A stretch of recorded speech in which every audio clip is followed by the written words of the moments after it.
கட்லா fish 1 kilo வாங்கியிருக்குங்க. அது எப்படி வறுக்கணும்னு சொல்லிட்டு வறுத்து காட்டுறேங்க. முதலே வந்து வஞ்சரம் ஃபிஷ்ஷு வறுத்து காட்டியிருக்கேன் நான். இப்போ வேறு மாதிரி வறுத்து காட்டுறேன். எந்த ஃபிஷ்ஷு வேணாலும் எப்படி வேணாலும் வறுக்கலாம். இப்போ எப்படி வறுக்கணும்னு சொல்லிட்டு இந்த கட்லா ஃபிஷ்ஷை வறுத்து காட்டுறேங்க நான். அதுக்கு வேண்டிய சாமானெல்லாம் மிக்சியில் போடலாம். மிக்சி எடுத்துருக்கேன். இதில் 1 ஸ்பூன் சீரகம் போடலாங்க. நான் சின்ன ஸ்பூன் இருக்கிறதுனால 2 ஸ்பூன் போடுறேன். 1 ஸ்பூன் சீரகம் போடுங்க. மிளகு 1 ஸ்பூன் போட்டுக்குங்க.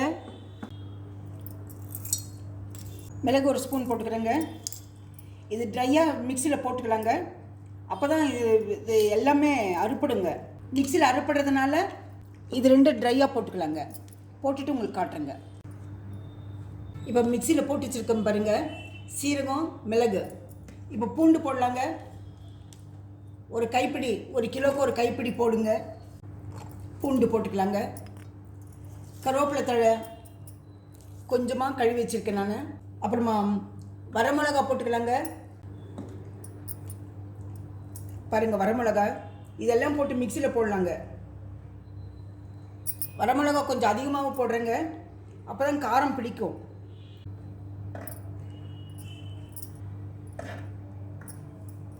கொஞ்சம் மஞ்சள் தூள் போட்டுக்கலாங்க.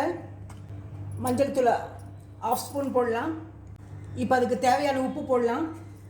கல் உப்பு போட்டுக்கிறேங்க நான். எனக்கு அது போட்டுகிட்டே இருக்கிறதுனால அது அளவு தெரியுதுங்க. கொஞ்சம் புளி போடலாம். கொஞ்சம் புளி போட்டுக்கலாங்க.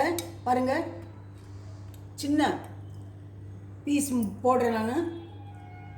புளி ஒரே ஒரு இது 2ஆக பிரிச்சாக்க 2ஆக வருதுங்க. 1 சின்ன வெங்காயம் போட்டிருக்குங்க. அவ்வளோதானுங்க. இந்த சாமானத்தை போட்டு இதை போட்டு மிக்சியில் அடித்து காட்டுறேங்க நான். இப்போ மிக்சியில் அடிச்சுட்டு வந்துட்டுங்க. பாருங்கள், மிக்சியில் அடிச்சுட்டு வந்தது காட்டுறேன் உங்களுக்கு. கொஞ்சமாக தண்ணி ஊற்றி அது போட்டுக்க சாமானத்தை பூரா மிக்சியில் அடிச்சிட்டு நான். இப்போ அது வந்து மிக்ஸ் பண்ணி ஒரு 1 ஹவர் கழிஞ்சு வறுக்கலாங்க. இதை போட்டு மிக்ஸ் பண்ணி காட்டுறேங்க உங்களுக்கு. இதை குலுக்கி வச்சிடலாங்க. ஒரு 1 மணி நேரம் கழிஞ்சு வறுக்கலாங்க. வெயில் இருக்குங்க. வெயிலில் ஜலடை வச்சு வெயிலில் வச்சுடுங்க. இதை மிக்ஸ் பண்ணி காட்டுறேங்க பாருங்கள். இப்போ மிக்ஸ் பண்ணி வச்சுருக்குங்க. அந்த மிக்சியில் இருக்கிறதெல்லாம் போட்டு குலுக்கி அதை மிக்ஸ் பண்ணி வச்சுருக்கேன். 1 மணி நேரம் கழிஞ்சு இது எப்படி வறுக்கணும்னு சொல்லிட்டு வறுத்து காட்டுறேன் நான். நல்லா டேஸ்ட்டாக இருக்குங்க. வஞ்சரம் ஃபிஷ் வேணால் கூட இப்படி வேணால் வறுத்துக்கலாம். நான் கட்லா வறுத்துருக்கேன். உங்களுக்கு வஞ்சரம் ஃபிஷ் வேணால் கூட இப்படி வறுத்துக்குங்க. வேறு ஃபிஷ் வேணாலும் வறுத்துக்குங்க, தப்பு கிடையாது.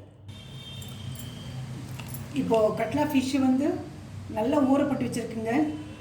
2 மணி நேரம் ஆச்சுங்க ஊற போட்டு. அதெல்லாம் மிக்ஸ் பண்ணி அந்த மிக்சியில் இருக்கிறதெல்லாம் மிக்ஸ் பண்ணி அதை வெயிலில் வச்சேன். இப்போ வந்து வறுத்து காட்டுறேங்க நான். இப்போ பாருங்கள், கொஞ்சமாக ஒரு தோசைக்கல் வச்சுருக்கேன். கொஞ்சமாக எண்ணெய் விட்டுடலாங்க.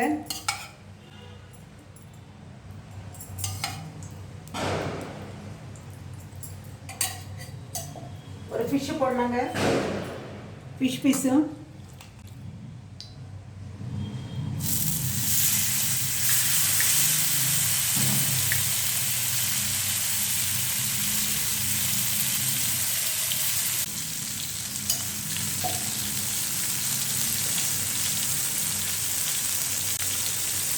நீங்கள் முதலையே கலக்கி வைக்கும்போது உப்பு கரெக்டாக இருக்கா பார்த்துக்குங்க நீங்கள்.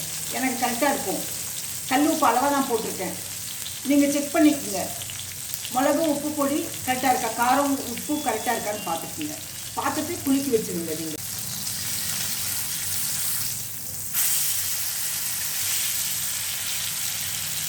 இந்த மாதிரி செய்து எடுத்து வச்சுக்கலாங்க. எடுத்து சர்வ் பண்ணலாம். நல்லா டேஸ்ட்டாக இருக்குங்க. ஹெல்த்தியாக இருக்கும், டேஸ்ட்டாக இருக்கும். ஹெல்த்தி டேஸ்ட்டு தான் முக்கியங்க. வீட்டில் செய்து சாப்பிடுங்க. கடையில் வாங்குறது அத்தனை மொறுமொறுன்னு இருக்காதுங்க. ஒவ்வொரு கடையில் மொறுமொறுன்னு இருக்கும், இருந்தாலும் நல்லா இருக்காது. ஹெல்த்துக்கு நல்லா இருக்காதுங்க. வாய்க்கு வேணால் ஒரு டேஸ்ட்டாக இருக்கும். மீடியம் ஃப்ளேமில் வச்சு வறுத்துக்குங்க. ரொம்ப ஹையில் வச்சாக்கா சீக்கிரம் வேகாது, உள்ளுக்குள்ளே வேகாது. மேலுக்கு மட்டும் கிறிஸ்பியாக வரும். அவ்வளோதான்.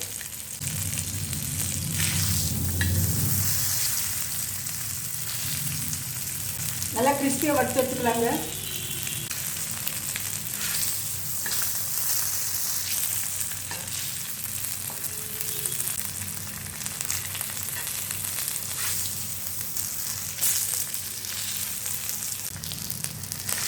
நல்லா கிறிஸ்பாயிடுச்சுங்க.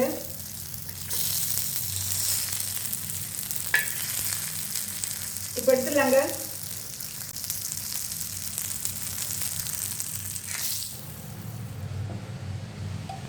இப்போ இன்னொன்று ஃபிஷ் போடலாங்க. ஃபிஷ் பீஸு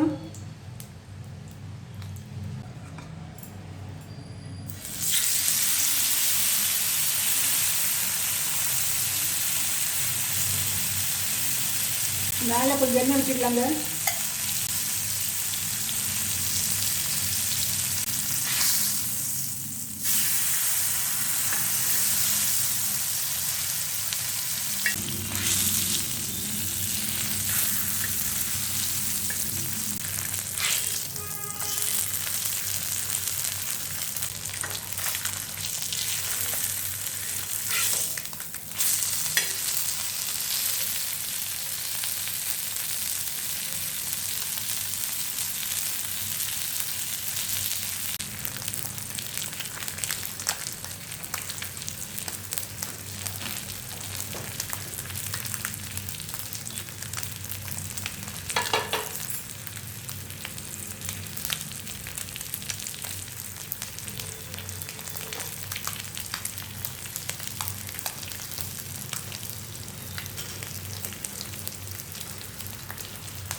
இப்போ எடுத்துடலாங்க.